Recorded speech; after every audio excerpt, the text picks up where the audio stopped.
ngemlayezo ekhona emculweni yabo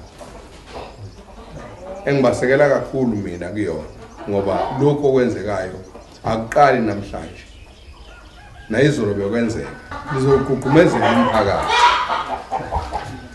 ukuthi uye kulezi zinto nanokuthi abayiphathe kahle futhi abantu mabeya kulezi zinto. Ngicabanga ukuthi njengoba laba bomaskandi kuleli lami ngamthaniya beveza into enhle kangaka, mina ngiyababusisa sengathi lento ingahamba kahle nabantu abazoya kulomcimbi bayiphathe kahle. Ke sinikeze isithombe esihle nasemhlabeni ukuthi siyakwazi ukwenza izinto nathi ezinokuthula ukuze sidonse phela abokuhamba.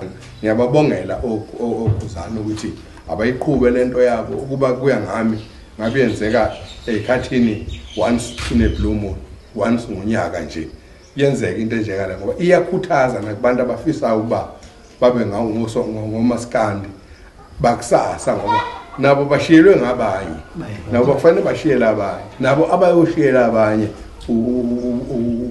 ulwazi lwethu nobuchwepheshe bethu bokusebenzisa lezi zinto.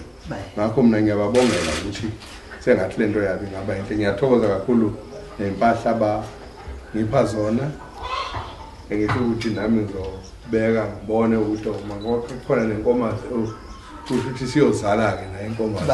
Siyabonga.